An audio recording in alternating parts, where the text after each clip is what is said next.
tonight. Did you send me any? Right. Not yet, but I think most of this stuff I can actually just read it out to you. Okay. So real fast, like for this one, it's just evaluating. Evaluate has like cosine parentheses, negative 5 pi over 4. Actually, I'm gonna go get my notebook real fast. Okay. So I can follow you along in this. Okay, be right back.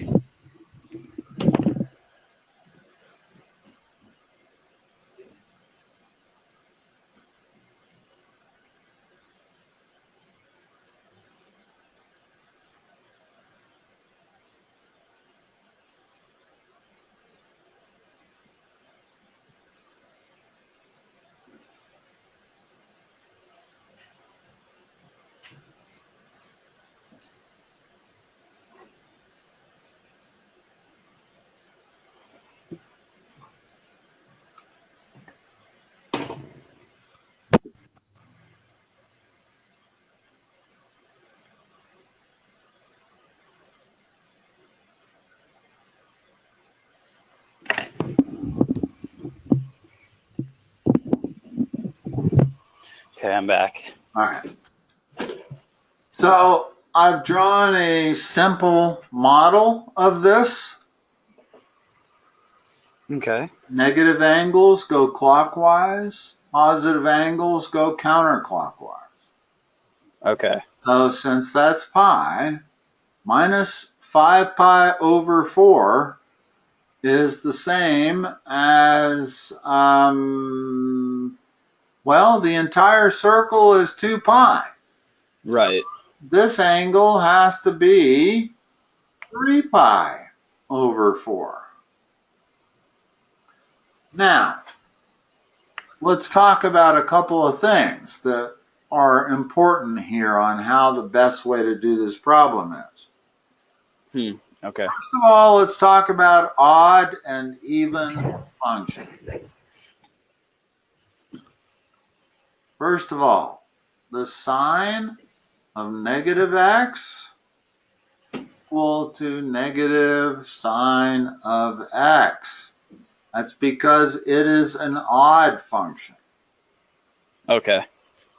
An even function, which is cosine,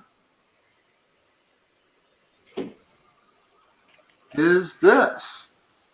Notice the difference. Yeah, so sine is, so they cancel out with cosine? Sine is odd, cosine is even. Even Okay. functions, when you take the function of a negative number, it's the same as the function of the positive number. So Okay. that's the one we're dealing with. Okay? So the simplest thing to do is just, for starters, let's make that's the same as this. Cosine 5 over 4. Okay. Okay? And that's actually a completely different angle. That is... Will that be on like the third? Exactly. Yep. That's that angle. Because positive angles are measured counterclockwise. Now, so that tells us we're in the third quadrant. Okay. And hold on a second.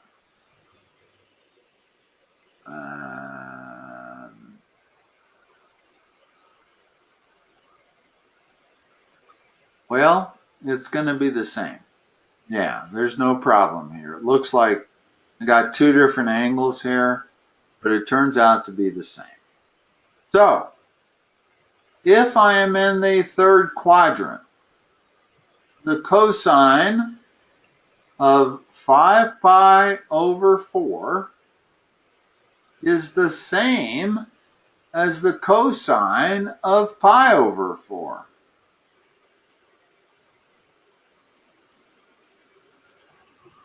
Oh, I see, because you take out the 360, right?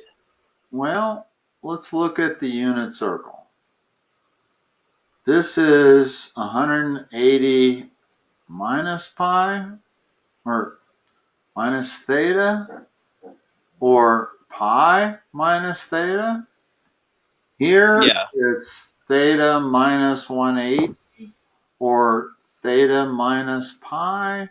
And here it's 360 minus theta, or 2 pi minus theta. In other words, you take whatever angle you have and try to convert it to the equivalent first quadrant angle. Mm-hmm. And that's Okay. what these are. That's what that does. Okay? So, we know we're looking for the cosine of 5 pi over 4. Which quadrant is that in? Cosine, isn't that the third quadrant? It is. So, we're going to use this because we're in radians. Mm-hmm. So, what's the equivalent first quadrant angle to 5 pi over 4? If it's just pi over 4, right? Because that's the Yeah, equivalent. here's the way I kind of do it, like this. In parentheses, I put the equivalent first quadrant angle. Now, what's the cosine of pi over 4? Hold on, let me think. So, is it pi over square root 3 over 2? Square root of 2 over 2. Oh, it's 45. Huh? Okay. Let's talk about that in a second, but let's finish this problem. So the cosine of pi over 4 is square root of 2 over 2. What quadrant is it in? The third quadrant. What's cosine in the third quadrant? All students take calculus. Okay, so it's tangent. Tangent's the only thing that's positive. So what's cosine? Cosine's going to be negative. All right. So that's the answer right there. Mm-hmm. So negative 2 over 2. Okay. Negative square root of 2 over 2. Yeah. Okay. Okay. Hold Can on. we do another?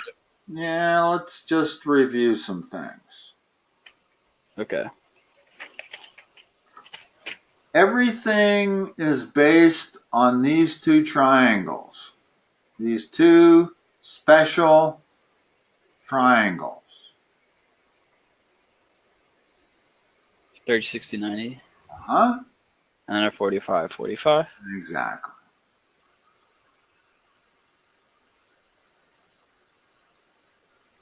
So, from these two triangles, what is the sine of 30 degrees? The sine of 30 is 1. No, it's 1 over 2. Remember, trig functions always give you ratios. Always. Okay. In other words, it is one side divided by another side. Isn't the sine opposite? of 30 degrees is the opposite over the hypotenuse. So the sine of 30 degrees is 1 over 2. 1 over. Yeah, okay.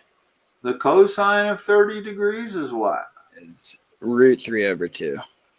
And the tangent of 30 degrees is what?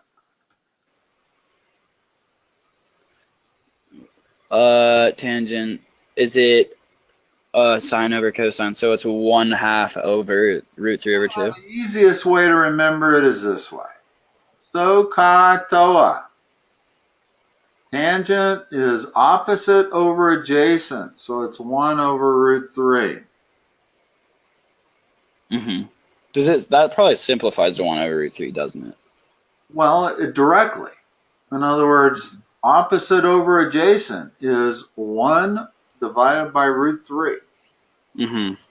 Now, I'm not sure how they do it at East, but everywhere else in the state, when you get to trigonometry, they stop insisting that you rationalize the denominator. They don't care anymore.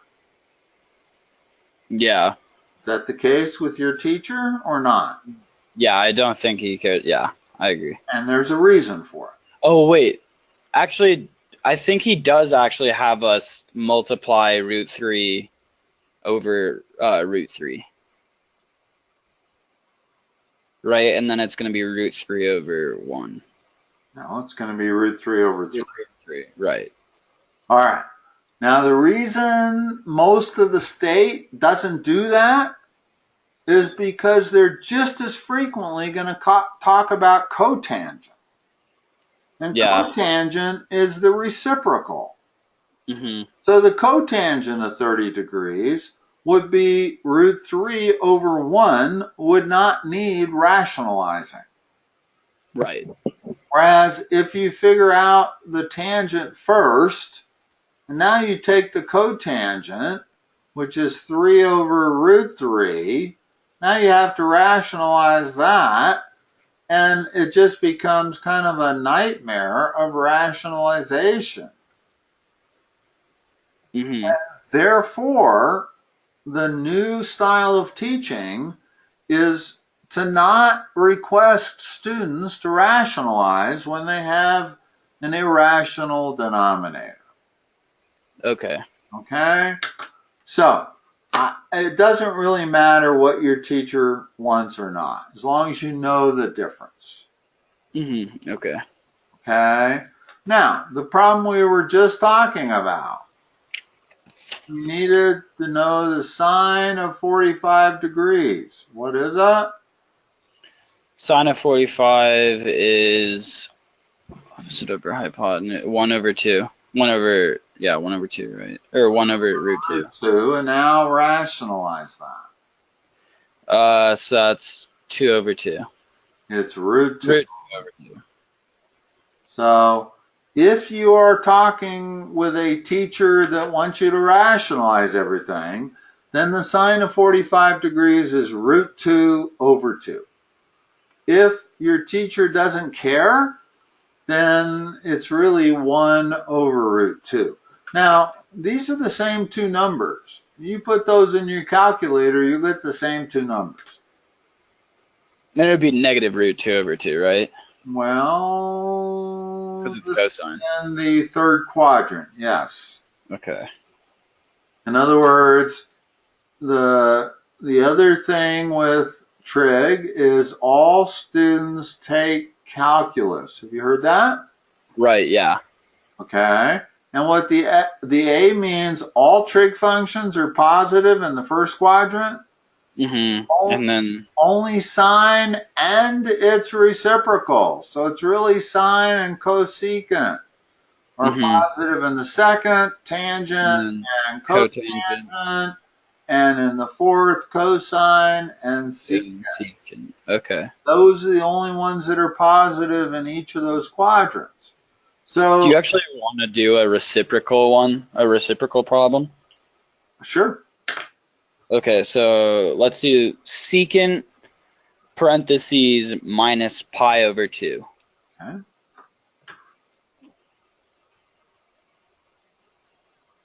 Or secant negative pi over 2, I guess, yeah. Yeah, that's fine. All right. So,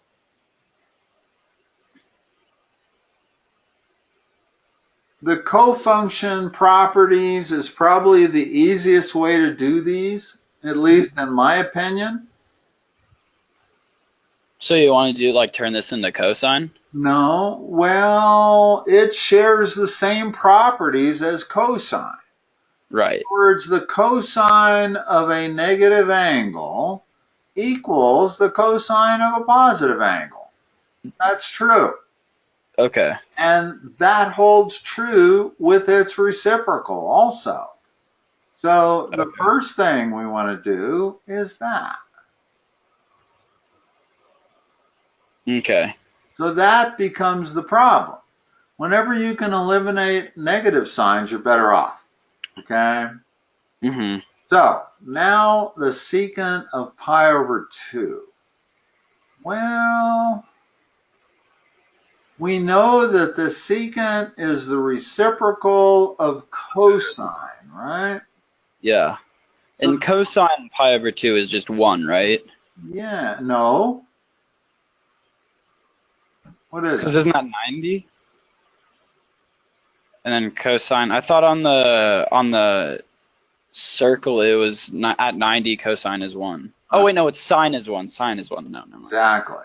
Sine of Yeah. 90 degrees is 1. What's cosine Yeah. of 90 degrees? 0. Okay. So, if we are looking at the reciprocal of that, the secant of pi over 2 is going to be 1 divided by 0. What is that? 0. No. 1. Undefined. Undefined? Yeah, it's infinity. When you divide something by 0, you're at infinity. Okay. Okay. Okay, here, let's go over this a little differently. Yeah. Okay, I think I understand what you're saying. Well, you'll get it exactly here. I'm going to Because draw it's no, the sine curve. I Okay? think yeah, okay. All right, that's y equals sine x. And we know that cosecant is 1 over sine x. Mm-hmm. So whenever sine x is 0, we got problems with cosecant. It's a or it's a undefined. By 0. Right, it's undefined. Yeah. So if I'm going to plot the cosecant curve, I'm going to put vertical Those are asymptotes the asymptotes. right there. Wherever the sine curve is 0, I'm going to have a vertical asymptote on the cosecant curve. And the one thing I know is that cosecant, when sine is equal to 1, cosecant is equal to 1. So this is what the cosecant curve looks like, is the black. Right. And notice that it has these vertical asymptotes. So that's pi over 2, that's 0, and that's pi. So whenever sine is equal to 0, cosecant is undefined, meaning it's either positive infinity or negative infinity. Okay.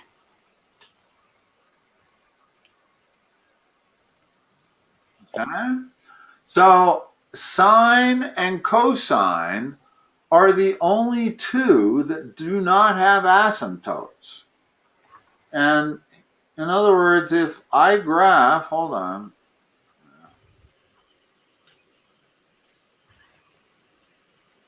If I graph the sine curve, it looks like this. Mm-hmm. There's no asymptotes anywhere there. There is no angle that the sine is undefined. Same with the cosine curve. Yeah. Cosine has no points undefined. Every single point on the x-axis has a y value that's either between -1 or +1. But that's not the same as the others. In other words, if I plot the sine curve, well, I know that the cosecant curve sits on top of that. So the cosecant curve, the only thing I know for sure is that when the sine is equal to 1, the reciprocal is 1. But the truth is that the cosecant curve has vertical asymptotes. In other words, the cosecant of 0 is division by 0. Well, that you can't have division by 0.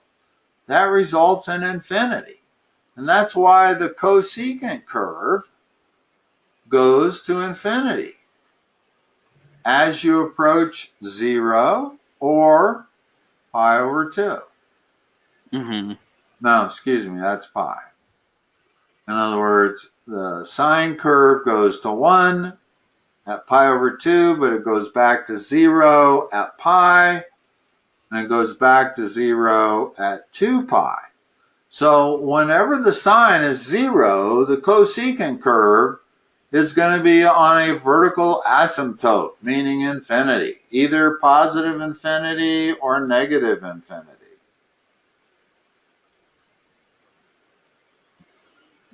Okay.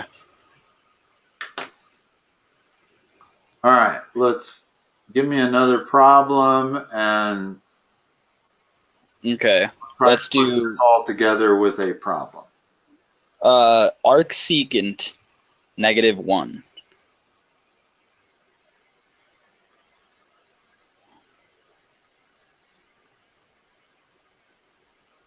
All right. And now arc doesn't really necessarily mean anything, right? That's just secant. It actually does. Let's talk about inverse cosine or inverse functions. Okay. First of all, let's talk about sine. If I tell you that the sine of 30 degrees equals 1/2, which it does, Mm-hmm. memorize that if you don't have it memorized, Okay. always equal to 1/2, no matter what. Mm-hmm. Well, that tells you that the inverse secant of 1/2 equals 30 degrees. So we're always taking the trig functions of angles to get ratios, and we take the inverse trig functions of ratios in order to get angles. This is an if or only if. In other words, if the sine of 30 degrees is equal to 1/2, then the inverse sine of 1/2 is equal to 30 degrees. Okay. Let me give you a problem to illustrate.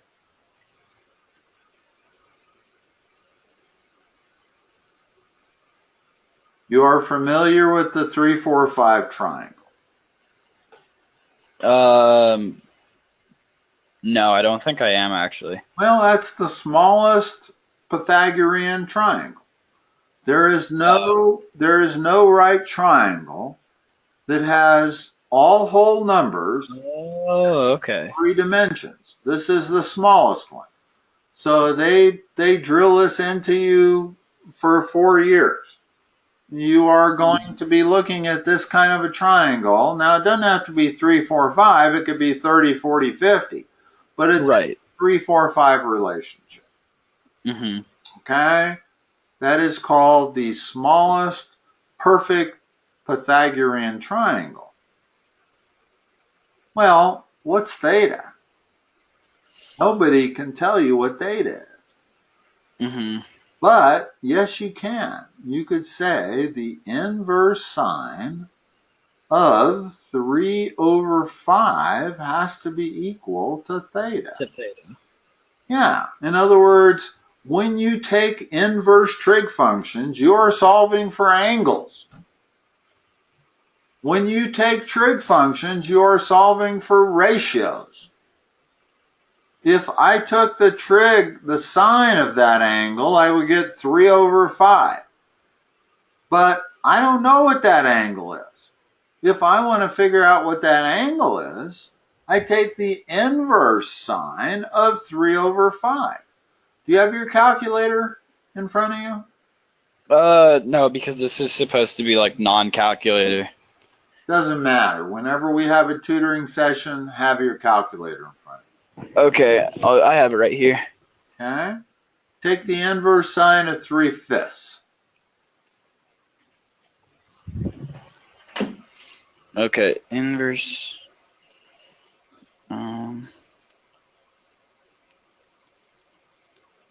0.6435.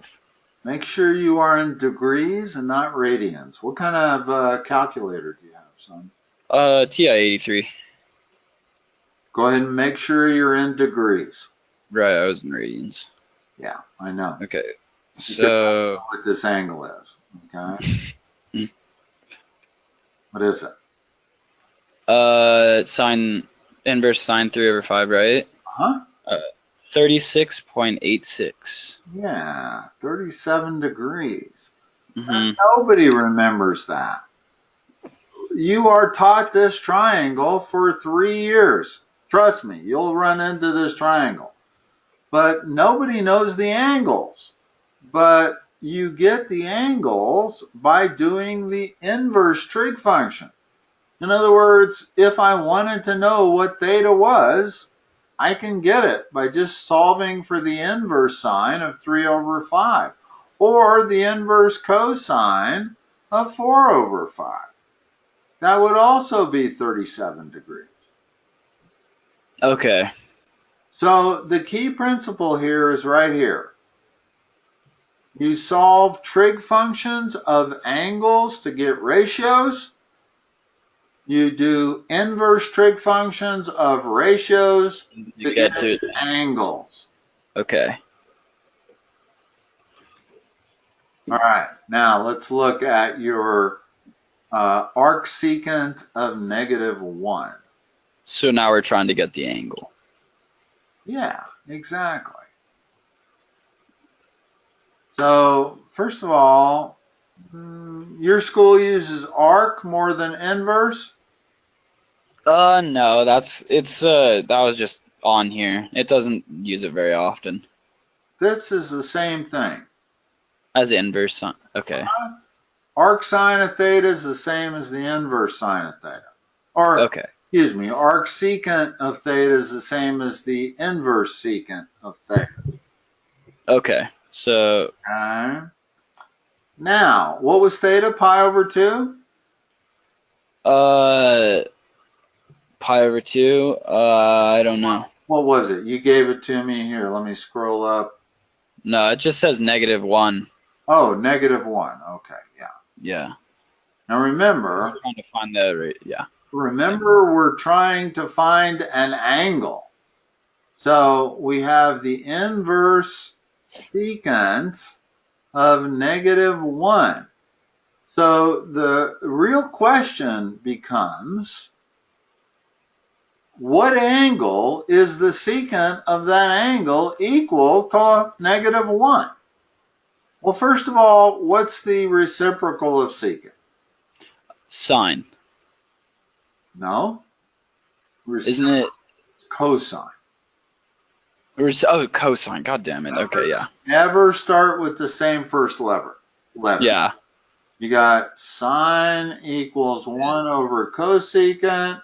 You got cosecant equals 1 over Sine. secant. In other words, that letter is always different than that letter.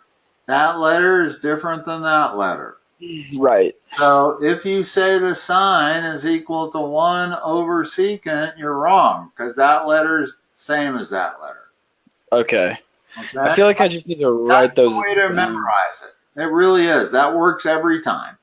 Yeah. Make sure your letters are different, your first letter. Yeah. Okay.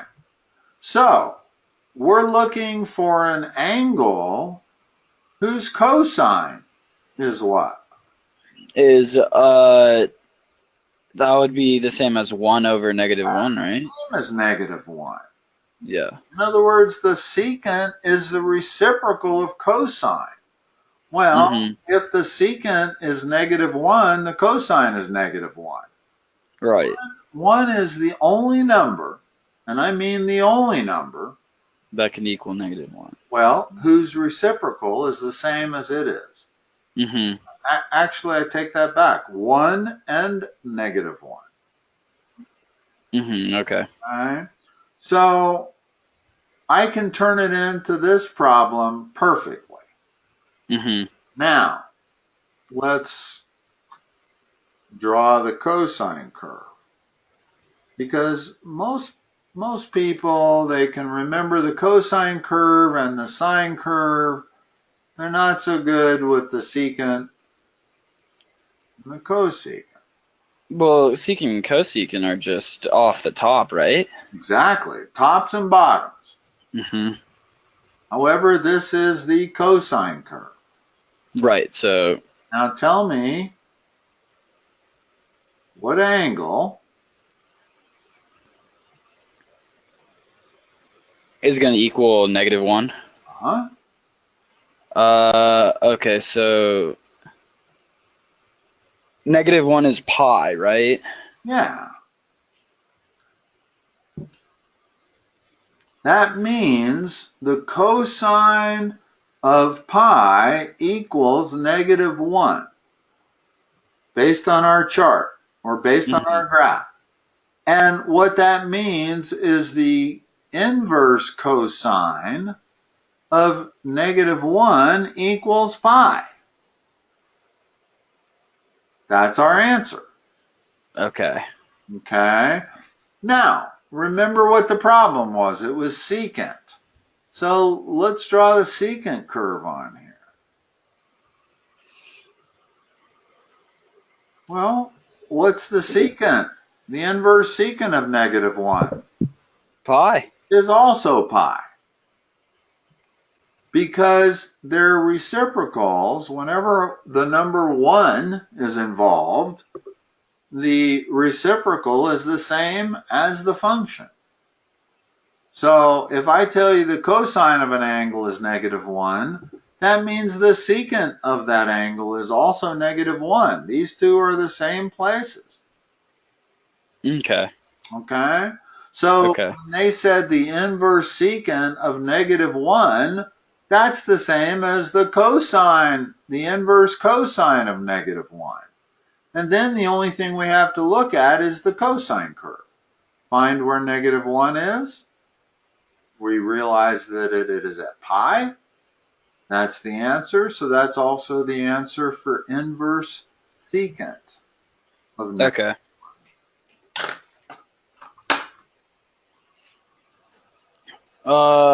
Okay, for this next one.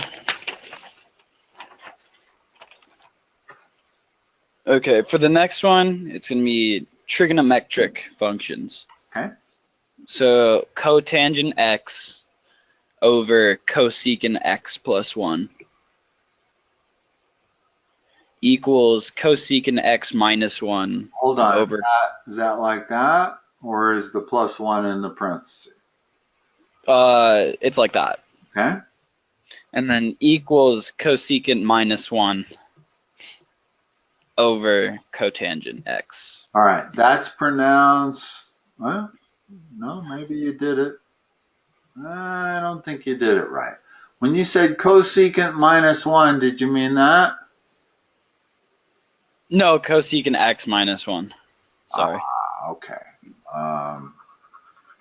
So it's cosecant of x minus 1 like that.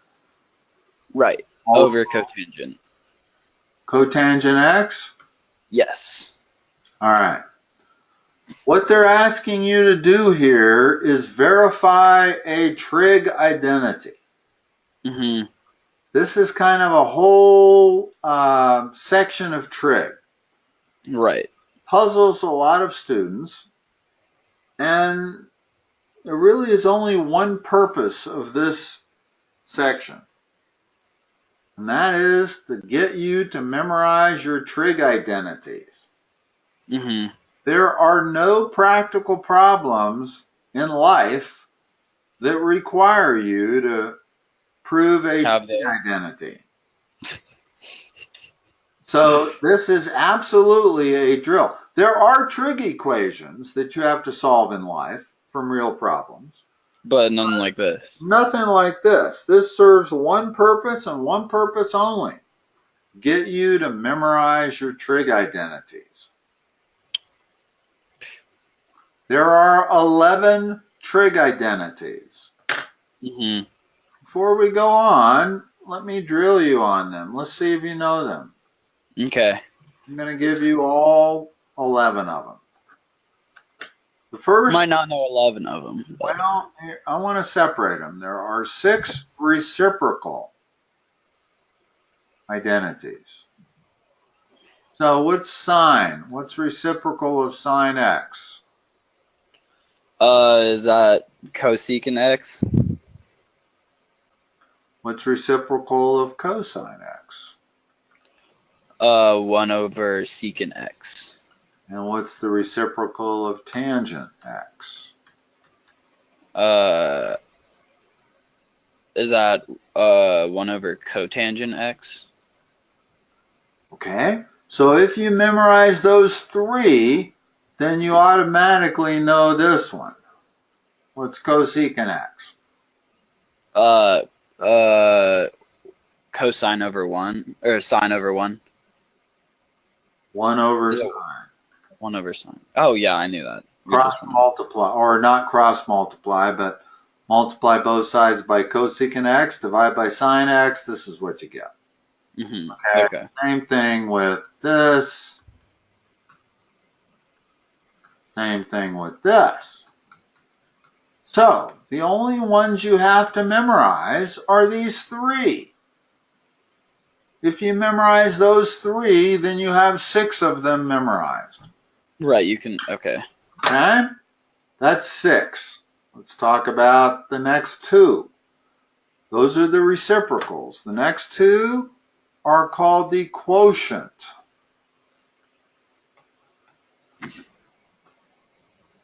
Tangent x equals what in terms of sine and cosine?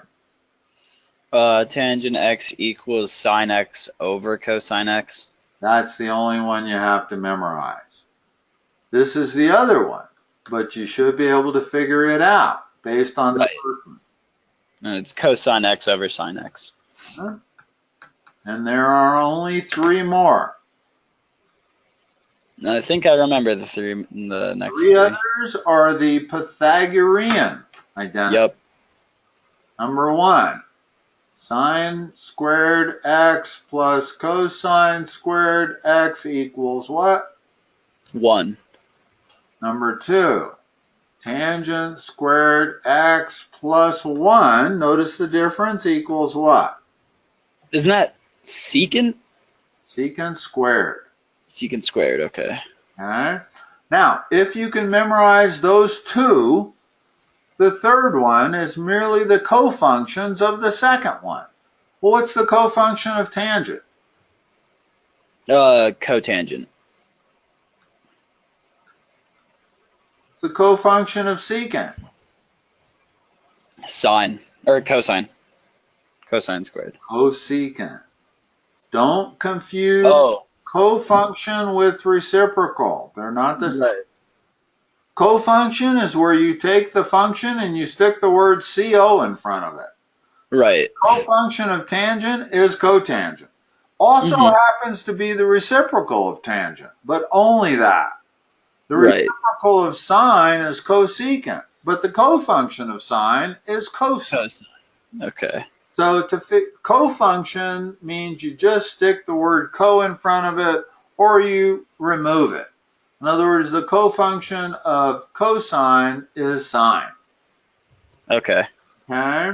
So memorize that, and you'll be able to figure out that because that is the cofunctions. Okay. Second one. Okay? Mm-hmm. That's it. That's the 11 that you have to memorize. Now, what did you have to memorize? You had to memorize 3 reciprocal. You had to only memorize 1 quotient. Tangents equal to sine over cosine. And you then had to memorize 2 Pythagorean. So the 11 that you have to know, you only have to memorize 6. Right. And that will handle every problem. So, okay. Give me that problem again. Okay, cotangent x over cosecant x plus 1 equals cosecant x minus 1 over cotangent x. All right. There are some rules that they apply when you are verifying trig identities. And the biggest rule is you cannot treat it as an algebraic equation. I cannot cross multiply here. It's too bad because that would give me my solution. Notice what I would have. I would have cotangent squared x equals cosecant squared x minus 1. Well, that's the trig identity. Right. So that would solve it immediately. But they don't let you do that. They do not let you perform algebraic manipulations on either side of the equation. So what they want you to do is deal with one side only and turn it into the other side. Into the other side. And usually the rules are you deal with the most complicated side first. And usually it turns out to be the left side. You will rarely get a problem where you have to manipulate the right side. It's always about manipulating the left side. Okay? Okay. Now, the one they gave you is particularly tough. Yeah. It requires, I wish we would have started on an easier one because there are about 20 easier ones we could do to illustrate this method. However, whenever you see something like that, think multiply by the conjugate.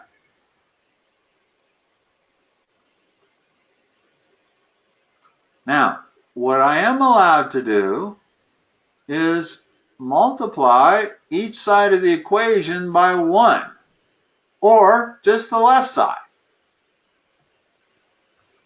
Okay. In other words, I do not change that fraction by multiplying it by the number 1. That's the number 1. Okay. Now, why did I choose the conjugate? You'll see in a moment. The left side becomes this. And I do not want to distribute that. I want to leave it exactly like that. The key is what the bottom becomes. Well, that's difference of perfect squares. So that becomes that. Which is tangent, or It's cotangent. Cotangent. Okay. It's cotangent squared, right? Right. In other words, our trig identity was cosecant. Here's our trig identity. Yeah, you got it. Cotangent squared plus 1 equals cosecant squared.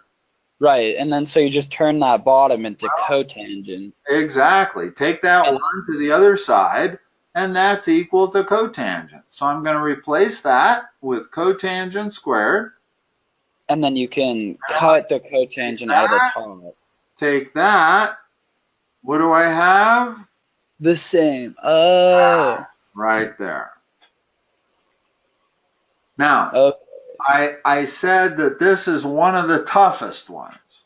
Right. Because this is the last strategy you kind of go for when you're trying to solve these, is multiplying by the conjugate.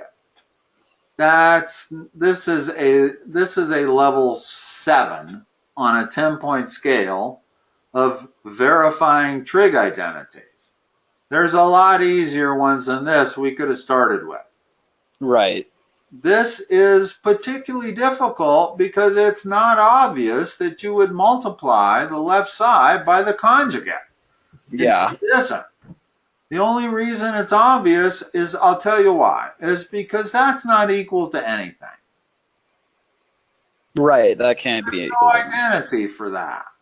But so you have to make it equal. Multiply by the conjugate, then we end up with cosecant squared minus 1, and that is an identity. We can substitute cotangent squared for that. So when you can substitute one term for 2, that's generally a direction you want to go. Now, proving trig identities is at best an art. It's not, I mean, a lot of times if you go in the wrong direction, you can spin your wheels for 20 minutes. And then you Right. say, And I'm never get not anywhere. getting anywhere. I got to go back to the beginning and start afresh. Right. Okay?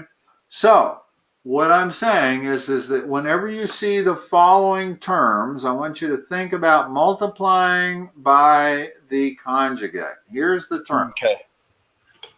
Sine x plus 1. If you multiply that by its conjugate, it turns into sine squared x minus 1, which is cosine squared x. Right. Okay? And this would only apply if it's on the bottom, if it's on the denominator. No, I'm saying whenever you see that, think Okay. multiplying by the conjugate. Also Okay. this. In other words, if I multiply it by the conjugate, I'm going to have sine squared minus 1, which I'll be able to turn into cosine squared. So the goal is to kind of take two terms and turn it into one term. Right. Okay? Here's another one. When you see this, think multiply by the conjugate. When you see this, think multiply by the conjugate. When you see this, think multiply by the conjugate. When you see this, every time, each of these, if you multiply by the conjugate, you're going to end up with something that can be substituted by one term. Okay. Furthermore, there is no trig identities for that. There's no Right. trig Exactly. identities for that. There's no trig identities for that. You know, if they give you cosecant x, well, there's a trig identity for that. That's 1 over sine. So if you're looking at that, then think this. But if you're looking at something plus 1, then think multiply by the conjugate, top and bottom. Okay. And that is pretty much the hardest step in proving these.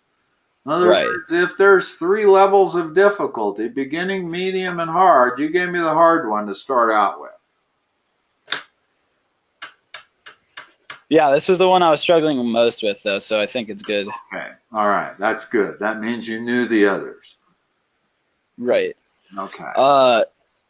Can we just go over one more really fast? We got time for one more. Go ahead. Okay, Actually, that's all. No, I got a little extra time today. Go ahead. yeah. Okay. Hold on, let me think. Which one do I want to go over? I'll go with this one. Okay, so tan x minus 1, and it's solved for x in the given interval. Okay, that's different altogether. In other words, you have proving trig identities, and then you have solving trig equations. Right. That's different. Okay, that's fine. What's the rest of it? And then it's going to be, in the interval, is going to be 3 pi over 2. And that's that's less than or equal to x, which is less than or equal to 2 pi. Probably just less than 2 pi, right? No, it says less than or equal to. All right. But it this will be. equation is this? No, sorry. It's 10x equals -1.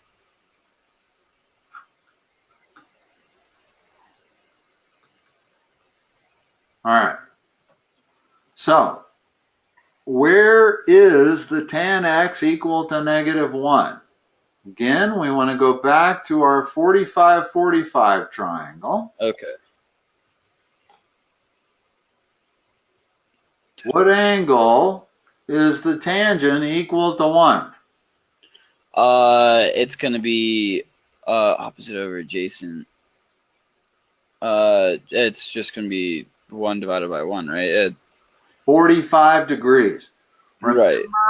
Remember when we're trying to solve for angles, we're taking inverse sines or inverse tangents.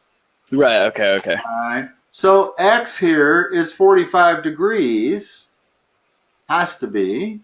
Mhm. Only the tangent of 45 degrees is positive 1.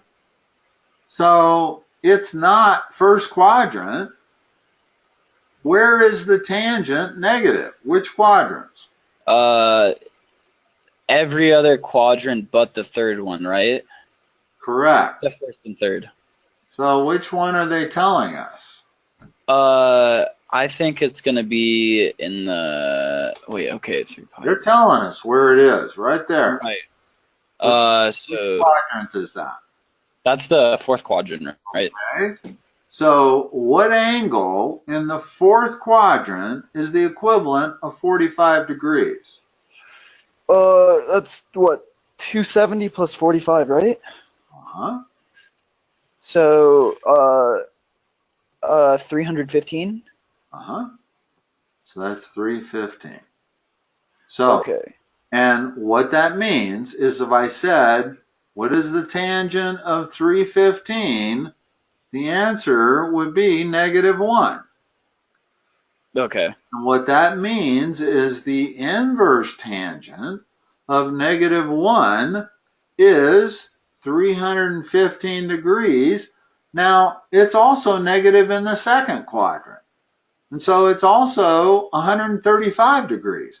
But they told us that it was in the fourth quadrant Mhm. specifically. Had they not told us that, then we would have had two answers. We would have 315 degrees and we'd have 135 degrees.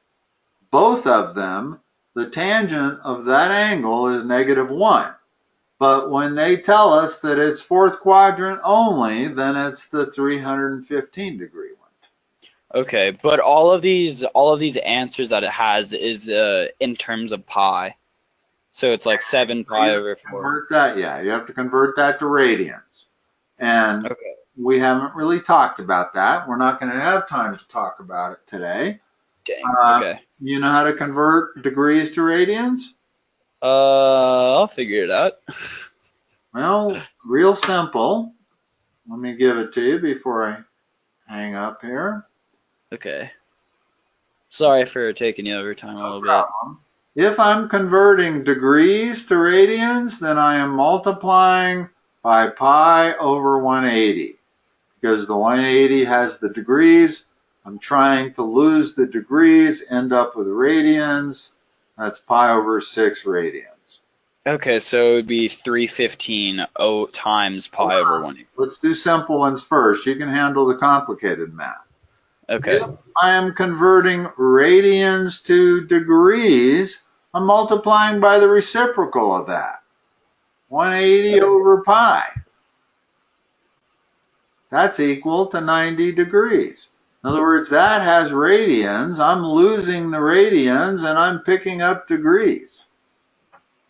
So it's as simple as that. If you're converting degrees to radians, use pi over 180.